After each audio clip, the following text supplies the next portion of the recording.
Hey, y'all. Greetings from Camden, New Jersey, just outside Philadelphia. I hope everybody's really enjoying the conference so far. It looks like an amazing lineup. I hope to get into some of the after parties and happy hours and such. Unfortunately, I haven't been able to yet because, as many of you know, I am a couple days away from the deadline for my first book manuscript. And they basically, and by they, I mean me, they haven't let me out of the basement in like 6 weeks. But I'm really curious while we're waiting for more people to join, to hear in the comments, like, what presentations you guys have really liked a lot. Like, is there anything you've learned that has been surprising? How have the social hours been? We're going to start a little slow while we wait for people to join. So yeah, just shoot some things in the comments. Give me your opinions on everything so far. And while we're doing that, I've got this light set up that's supposed to be a good spotlight, but it seems to keep wanting to fall down. So if it falls again, we'll turn it off. Or we can just laugh at me all together as a group. So I'm Tara Nurin. I am grateful to Andrew for inviting me to be a speaker. I have been a beer journalist for 15 years. I've been a professional journalist for more than 20. I'm here in the Philadelphia market, like I said, but I do write nationally and internationally. I'm the beer and spirits contributor to Forbes, and I've written various and sundry alcohol columns. I specialize in women in beer. I mentioned the book a second ago. It will be the first English language, and maybe in any language, I'm not exactly sure, book to document the history of women in beer. From the beginning of time until now, and then looking forward. And I know that all of you guys know at least the basics of women in beer. You all know Ninkasi. You know that the women not just are smarter, but have been home brewers in pretty much every civilization until men came along and made it a profitable business, and then women got the boot. So that's what the book is going to look at, those forces that have influenced women in beer, both inside brewing and what they had to do when they were outside brewing. That is not what we're talking about today, however, although I'll happily answer any questions about women in beer or anything else, either at the end of this or offline. What I'd like to do as far as questions go, and I'm pretty casual about it, but if you've got a question about what I'm talking about at the moment, go ahead and ask it. And when I'm done with each topic, I'll address those questions. If you've got just a general question about something that I haven't gotten to yet, it would be easier for me if you could save it until the end. So maybe jot it down does anyone still use pen and paper anymore? Jot it down somewhere to remind yourself, and then I'll leave time at the end for questions. So let's go ahead and get started. I'd love to know in the comments, are you guys brewers? Are you PR people for breweries? Do you work in the supply chain? Like, who are you? What's your reason for being here? That'll help me direct what hopefully will be a bit of a conversation. I'm going to say brewery most of the time, but you can take anything that I'm saying and apply it to your distillery or, to any company you run. You just might have to adapt the info a little bit, but don't get tripped up on the fact that I'm saying brewery this, brewery that. So, having been a journalist for a long time and now working as a marketing consultant for craft beverage consultants based in the Midwest, but working nationally, I'm very well versed in how to get publicity for free for your business, both on the receiving and the providing side. So we're going to talk about some of the things you should think about. I'm not going to go into too many technicalities like you may have seen me present at CBC about how to write a press release. We're not really going to do that here. We're going to talk a bit more conceptually about the what and the why and not so much the how. But basically, like, what I think PR people and anybody doing PR exercises for their businesses, what you need to know right now, like October 2020, given exactly where we are in life, in society, in business, and talk about kind of how to figure out who to target and how to position your message. So with all that build up, let's get started now. So hopefully all of you watching are doing okay in this COVID time, both personally and professionally. I'm surprised and very happy to say that sitting here in October, we, as in the beer business, are in much better shape than everyone thought we would be in April. Everybody's pivoting really well and seeming to be able to stay afloat. So that is good. It is a really, really good time right now to be reaching out to journalists, because right now you need more than ever to be communicating with your community. People need to know you're open. People need to feel safe if they're going to patronize you. They need to have you stay top of mind, because obviously there's so many breweries, so much competition. It's easy for you to get lost in all the noise. And we're also going to talk about the Black Lives Matter movement, making your brewery more inclusive. Well, we're not going to talk about how to make your brewery more inclusive. We're going to talk about how to talk about you making your brewery more inclusive, because people really want to know that too. Safety isn't just, am I going to catch COVID from your server? Safety is emotional safety. Am I going to feel comfortable there? Is my server going to assume I don't know anything about beer because I'm a woman, because I'm a Black person, etc.? So anything positive that you're doing at your brewery, particularly in those two realms, is a great message to try to get out. It just engenders goodwill. And so I know everyone's always busy. I know you're probably short-staffed. You're maybe busier than ever trying to get mobile canning into your brewery. But if you have somebody, or if you can do it yourself, it doesn't take long to get a little positive press. It's free advertising. And what I'm going to tell you about hardly takes any money at all. So it's pretty win-win. Right now, journalists, I always say in my workshops, journalists are your friends. I know most of you probably don't believe that, but journalists want to see you succeed. Your small businesses, you're trying to survive. If they're local journalists, they're in your community. If they're national beer journalists, they care about beer, they support it. So definitely, I ask you not to view the media as antagonists. We're really in your corner, and we want to do what we can to, get your message out there so that we can support you. I speak for probably any beer writer in the world when I say that.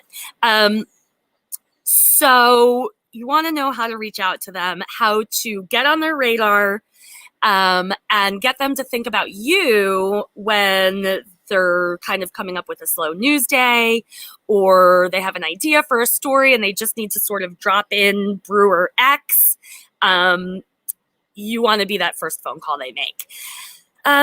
So right now, more than ever, it's really important to approach the press with the right tone and the right message. I mean, obviously you never want to put your foot in your mouth, but if we look at, for example, breweries that put out kind of cheeky, inappropriate, offensive to some beer labels, cans, now more than ever, that's not going to fly. You don't want to approach the media like that. It's not a great time for sarcastic senses of humor right now. You want to speak with a voice of compassion that shows you really are concerned about your community and that you're really reading the room right. Because as I'm sure all of us have experienced, you take so long to build up your reputation and you can ruin it really quickly, sometimes by accident. So err on the side of caution right now, more than ever, in the tone you're using to speak to and through the media.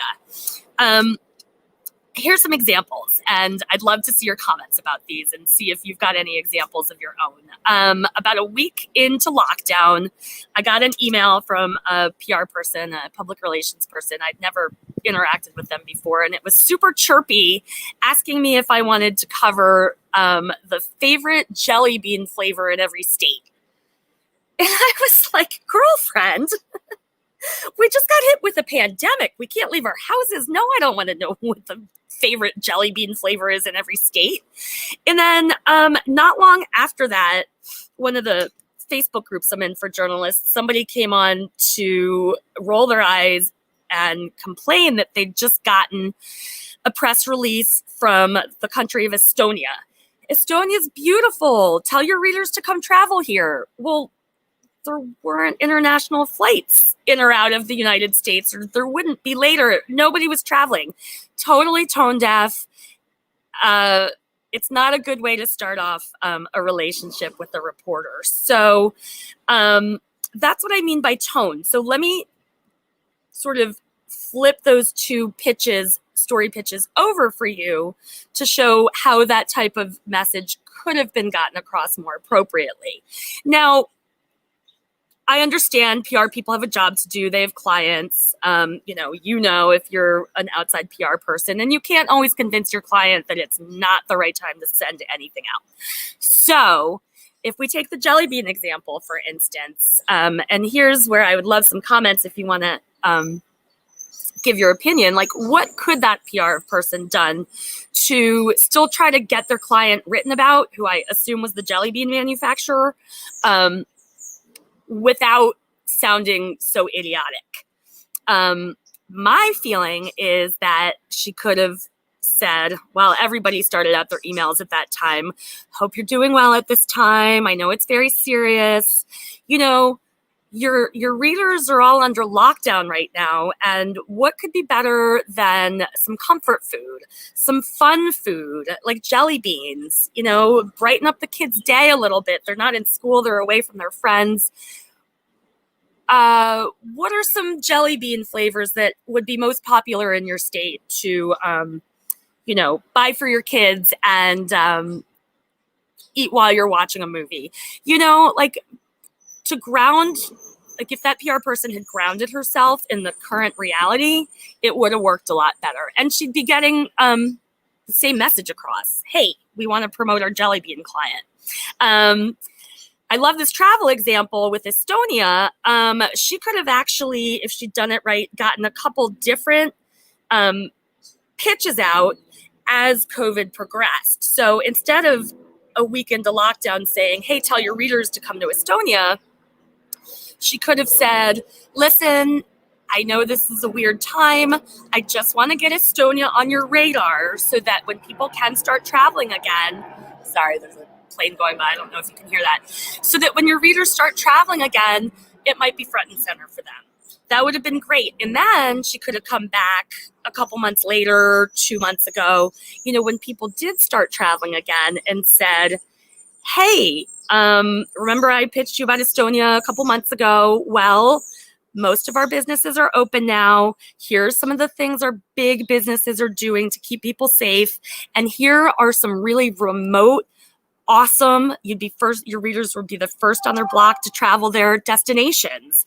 And here's some private tours they can take, because that really speaks to the need right now. So I don't mean to beat that point to death, but I think that really kind of grounds our messaging in the current time and sort of keeps you from making a fool of yourself, to be honest, because you don't want to start out that way, obviously. So what do you do to do it right? Your press release needs to contain, or your media messaging should contain, newsworthy information. And, I assume most of you aren't writers, aren't PR people. You don't necessarily know instinctively what's newsworthy. And that's fine, because that's why we're here. So what constitutes news? A couple primary things. is it new? Is the information you're putting out new information? So, for example, that could be that you've knocked down your storage building and built a tent with socially distanced seating in your parking lot. So now you have 150 new seats outside. And now you could update that for the upcoming colder season. Hey, we've put fire pits and space heaters in. That's new information that people in your community will want to know. Something else that's newsworthy. Is it unusual? It's kind of like the dog bites man isn't a news story, but man bites dog is. So is it weird? One of the stories I covered over the pandemic was Sly Fox Brewing here outside Philly. Every year for 21 years, checking my notes, 21 years, they've had these really popular goat races at the brewery, and they make it like a Maibach Fest, etc. Well, they couldn't do that this year. So they partnered with this animation company and did a whole fun day online of like cartoon goat races, and they gave them all names, and I'm getting carried away. This is more information than you need to know. See, but like I got excited and I wrote about it because it was fun and unusual, and it showed how Sly Fox acclimated to the time. So is it unusual? Yes, that was unusual. Is it interesting or significant? So for example, you're going to donate all your proceeds from your Thanksgiving seasonal to a local fund for healthcare workers. And then you're also going to donate a pallet of water to your local hospital for their Thanksgiving dinner for their ER nurses. That's interesting. Charity is interesting. I mean, it's hard to get the media to pay attention to charity events in general, but right now, if it's COVID related or if it's related to people of color, then you're going to get people's attention because it's very relevant right now. It plugs into the contemporary zeitgeist, what people are talking and reading about. Also, is it part of a trend? And this is a little contradictory because something newsworthy more often than not is something that's new, right? You're the first one doing it. You're innovating. That's news. But if you can also show that you're on the front edge of a trend, that's news also. So, for instance, the example I put together is it's been 6 months since all 4 of the breweries in your downtown area got PPP checks. And you've done something really cool with the money to make your brewery safer for COVID. And you know that the other 3 breweries have done the same. So it's a great idea for you to call up a reporter, email a reporter and say, hey, why don't you check in with us? This is what we've done with our PPP money, which wouldn't necessarily be a story unto itself. But if you can say, hey, well, all 4 of us are 6 months in, and here's what we've all done, that's probably a story. Now, you don't need to know exactly what the other breweries have done, but if you know enough that you can interest a reporter in a story, they're going to talk to you, and then they'll talk to 1 to 3 of the others and write a collective story, and hopefully they will feature you prominently. But even if they don't, they'll definitely put you in the story. So that's all. Those are all free ways to get in front of readers and viewers and listeners, hopefully get them to come in, buy your beer, patronize your establishment, etc. But what you have to ask, and I touched on this a second ago, is who cares about this? And I don't mean that to sound flip, but it's true. I don't want you to waste your time or money, outreaching to the media when it's something that's just not newsworthy for any of those reasons. And even if something's newsworthy in one place, it's not necessarily newsworthy in another place. And sorry if this is super basic, but I do want to talk specifically about local news versus, say, national news, because things that are important to your community to your local reporters don't necessarily rise to the level of what's going to be important to national readers, right? And obviously a lot of this depends on who you are. Are you like a small kind of new brewery, one of 50 in your county, or are you Sierra Nevada? You know, Sierra Nevada does anything and it's newsworthy. You know, to be blunt, like random smaller brewery, you have to do something that really catches somebody's attention. So consider sort of your position in the market.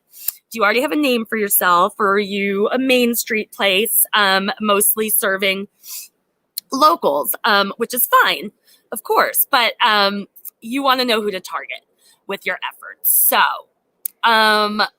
let's talk about local first. Chances are, if you're a small brewery, you're selling within a relatively limited radius, whether that's 6 counties around you or 5 states around you.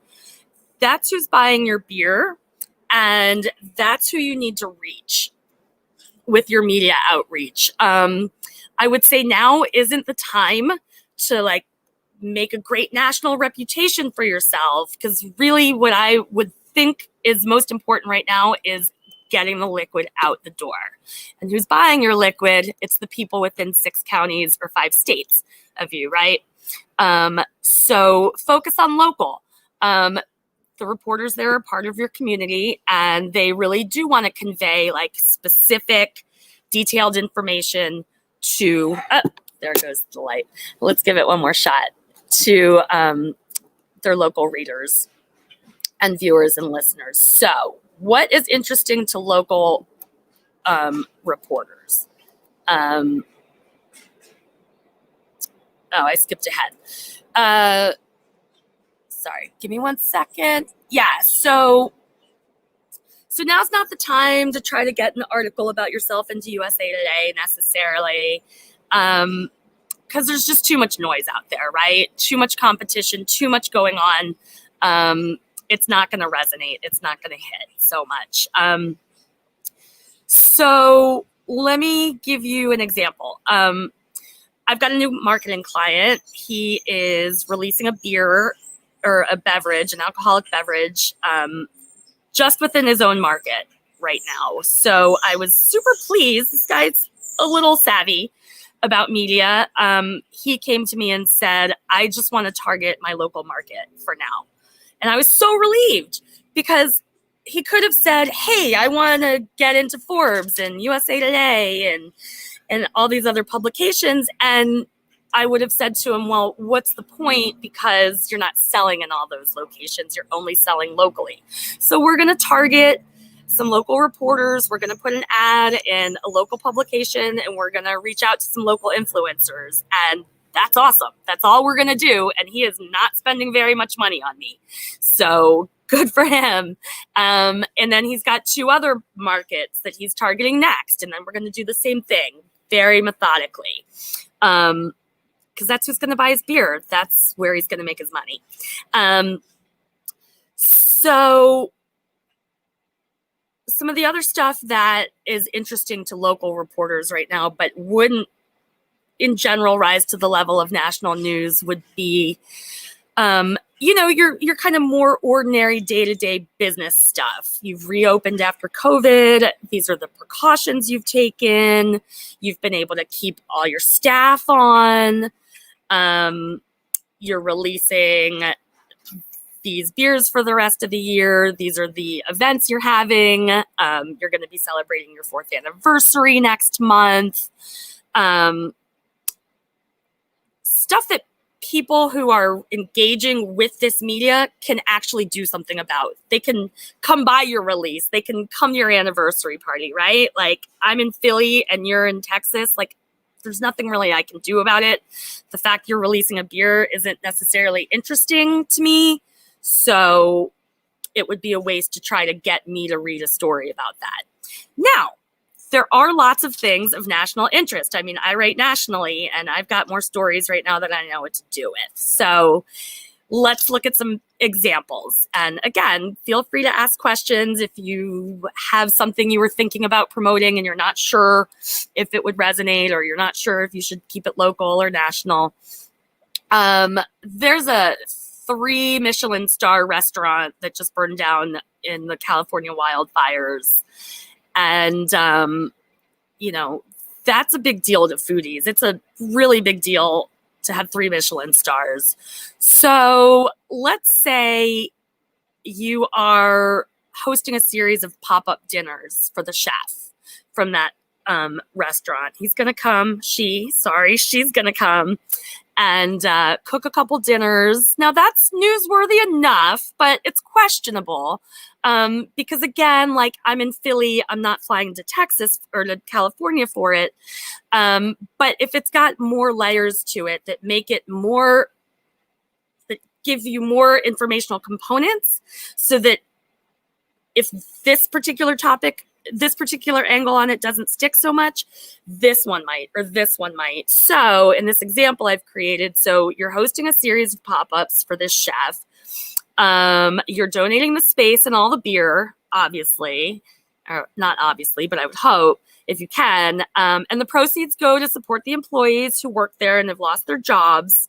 And you're going to match funds that come in through the internet as donations. I am sure a national food writer somewhere would write about that, especially because now if I read about that and I've been there, or I care about, high-end restaurants, I can send in a donation from the internet. I am moved to do something. And then the name of your brewery is going to stick in my mind as being very charitable and community oriented. Now, as a reporter and as a reader, I've got a soft spot for you. And I'm going to come visit you next time I'm out in Napa or Sonoma. And if there is anybody out here from Napa or Sonoma, my sincere thoughts are with you. So let's talk about race and ethnicity in the context of local versus national. And I do not in any way profess to be an expert on D&I, but I can tell you what works from a media perspective and what doesn't. So if anybody has any issue or comments or questions about anything I'm saying, please feel free. I might not get this perfect, but I'm going to do my best. So a lot of you, I would imagine, most of you maybe are putting energy and maybe some money into changing some things around at your business to be more conscientious, be more inclusive, be more welcoming. And it's great if you just want to keep that within your brewery for your employees. But also, I think it's even better if you share that with your community so that more people can know that this is something that you're doing. I, as somebody who am not hesitant to come into a brewery, will again develop sort of a soft spot, like, oh, that's really great. They care about this. I want to go in. And then if I'm somebody who has typically felt alienated by the craft beer community, I want to know that you're making efforts to make me feel more welcome. So it's a really good thing to promote. I will add that before you go ahead and do any media outreach around inclusion, hopefully you have some diverse people on your staff who you can run the language by, get the tone right, especially don't be inauthentic, etc. But it's a good thing to do to get the word out there. So that sort of inclusion work is newsworthy to so many different kinds of reporters. Like, it's newsworthy to, I wrote a list, I can't even remember all of them, a reporter who covers diversity, business, dining, if you're a brewery, features, the metro area, community. I mean, you could get all kinds of stories placed to talk about your good works. I mean, that is amazing press. And once again, it's absolutely free advertising that I would think would generate a nice ROI. So local versus national. What are some stories that would work better on a local level as far as D&I work at your business goes. Are you doing the same thing as a lot of other breweries? Then it's a local story. If you're hiring a diversity consultant, awesome, local story. If you brewed a Black is Beautiful, fantastic, local story, because happily, so many people did it. The fact that you did isn't unusual. Are you running job placement ads in the Spanish language newspaper? Awesome. That's a story, potentially, locally. Are you partnering with a local artist of color to design your labels from now on? Great. Promote that fact. But a lot of breweries do that.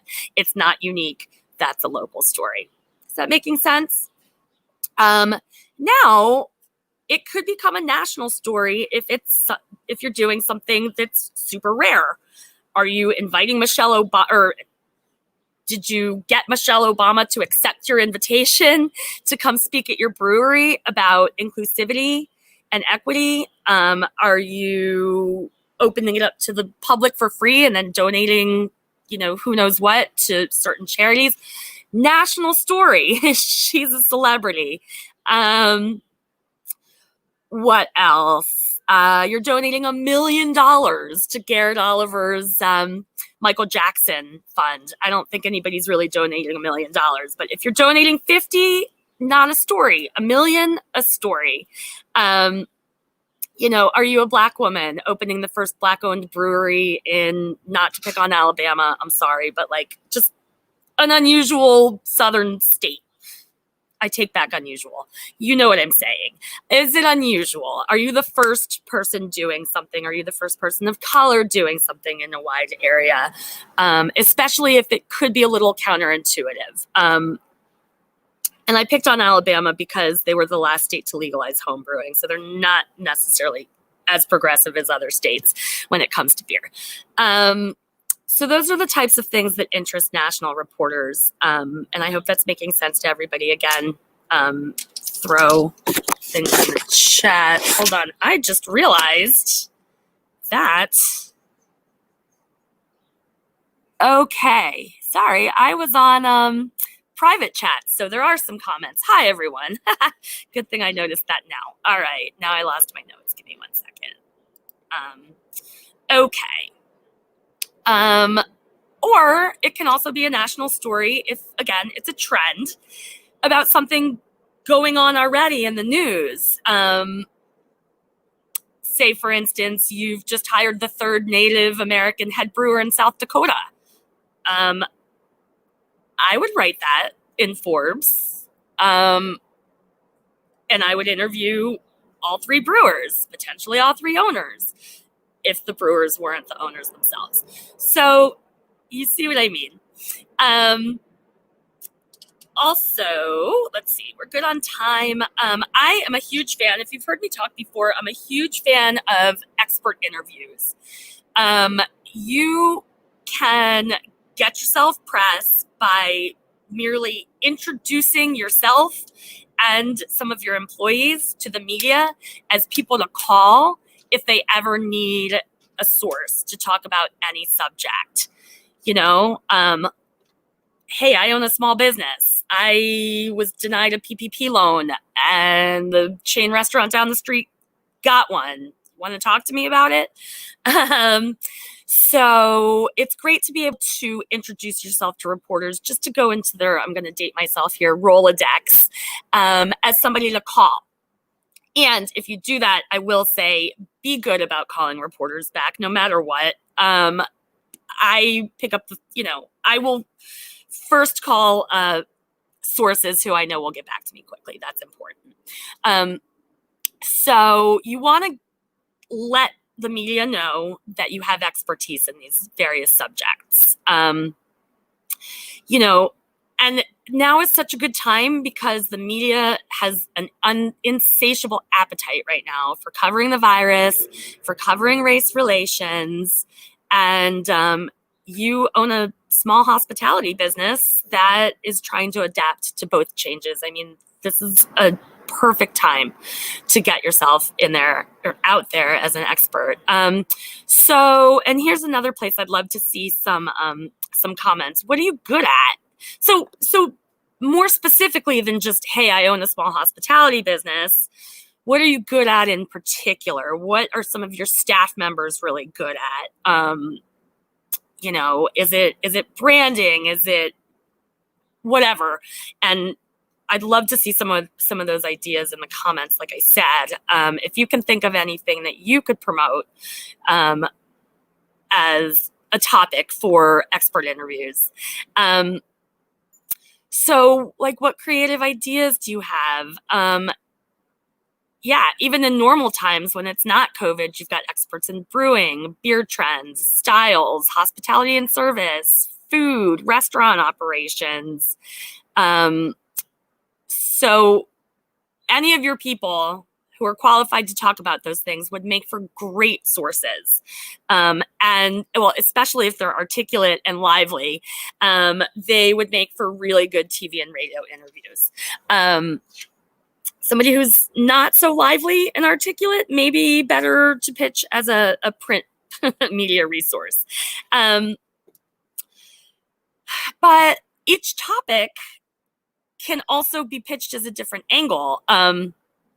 So if you've got a chef who's really versatile in like Cajun cuisine or something, and you're again in Texas, but Mardi Gras is coming up, pitch your chef to go on a morning show and cook with your beer to make Cajun recipes. And, somebody's going to want to make it at home, or at least the TV anchor is going to want to position it that their viewers are going to want to make it at home. So morning TV shows are awesome places to get your experts on, especially if you do have a chef, for example, who can do something active, interactive with movement, talking, etc. So how do you go about doing that?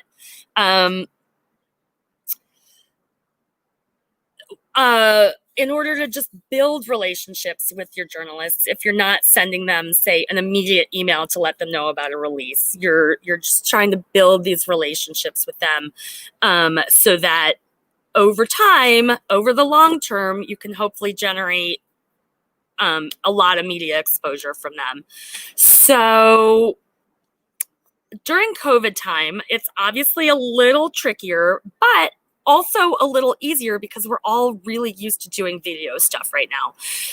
Before COVID hit, I started getting invitations to like video meet and greets, video tastings, and I was really all about that. I didn't have to leave my house. I didn't have to put on pants, and I would get stuff in the mail and be able to do like a full tasting from my kitchen, and then 5 seconds after it was done, go back and work on my deadline. It works either if you've got a group of journalists doing it or a one-on-one. Both are good.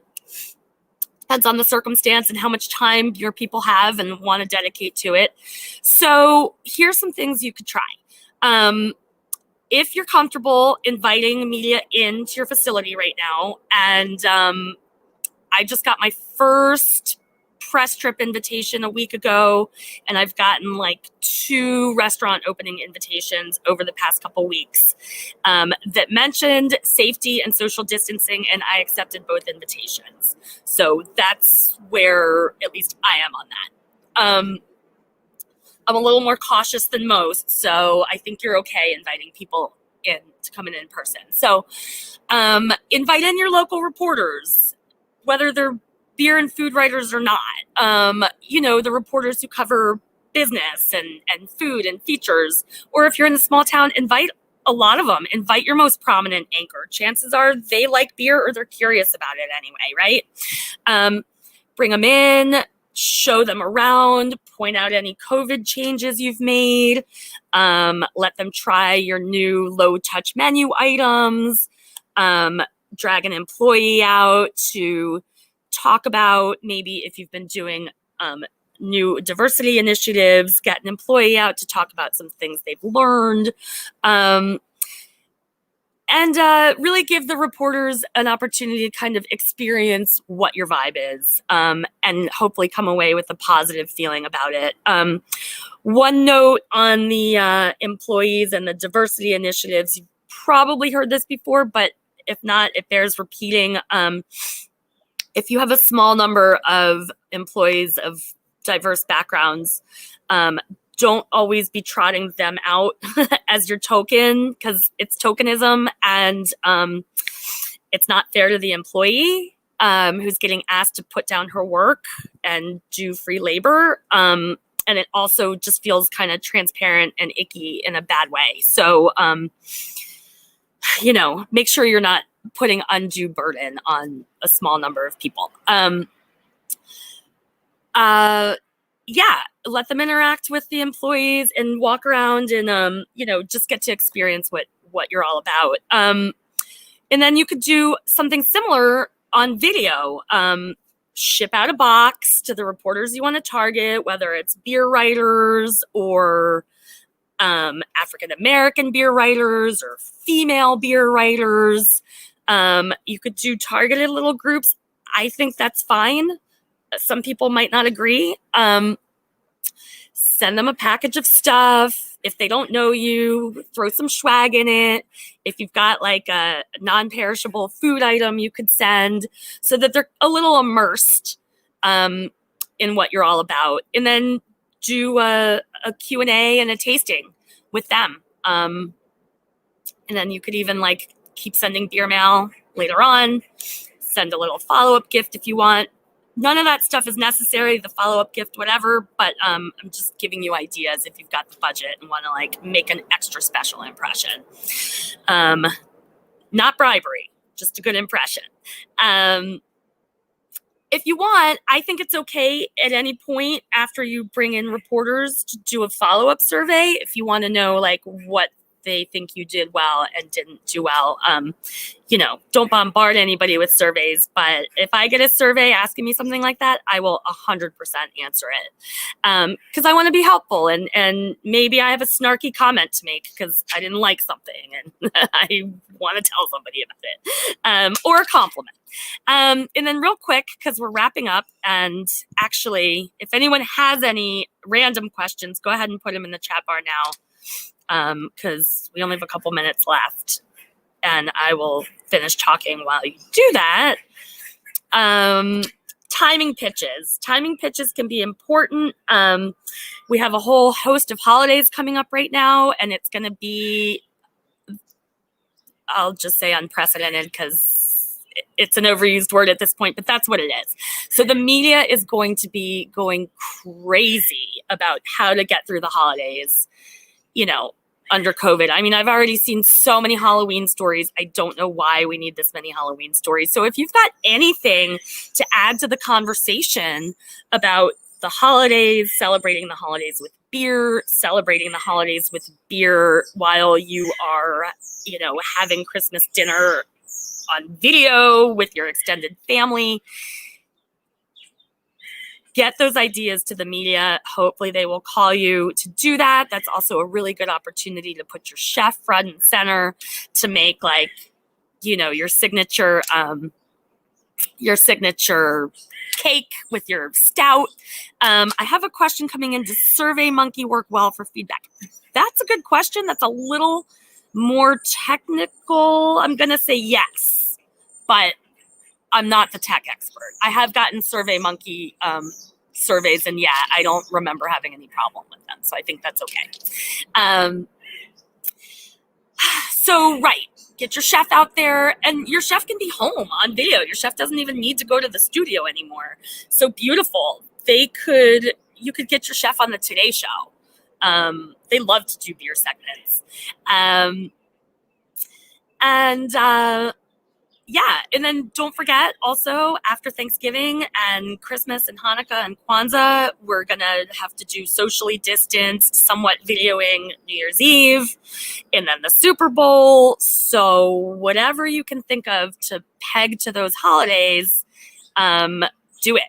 Do it now. And you could even start reaching out about the Super Bowl now. Expect to follow up again at least twice, but especially for print magazines, it's never too early because the print magazines run several months in advance. Online has a quicker turnaround, obviously, but don't expect to give somebody an idea today and think they're going to write a story about you tomorrow. And if the holiday's tomorrow and you wait until this afternoon to tag them, it's pretty much too late. So try to think ahead. All right. It does very well. Thank you, Rick. Yeah, Rick says SurveyMonkey is good for surveys. So those are some ideas. And yeah, I would say if you're pitching something lighthearted like Halloween beer drinking games on video or something, you could be a little more lighthearted. Not everything has to be super serious. But yeah, just remember that it's a serious time. It is beer, but just be conscientious about your tone. And I hope some of these ideas work for you. I hope you guys have learned something and can go out and attract press and bring in new customers and make money and end the year well. Weird year. Eddie Van Halen just died. I got a text right before this started. Hopefully that's the worst thing that happens today. But yeah, if you want to reach me, I am Tara Nurin on all social media, Twitter, LinkedIn, Facebook. I don't do like the kids ones, TikTok or whatever, but TaraNurin if you want to reach me about anything. And I am not exactly sure how to sign off, but leave studio. I guess I do that. All right. Thank you guys for participating, and I hope to see you in person, maybe at CBC next year or definitely at GABF. Cheers.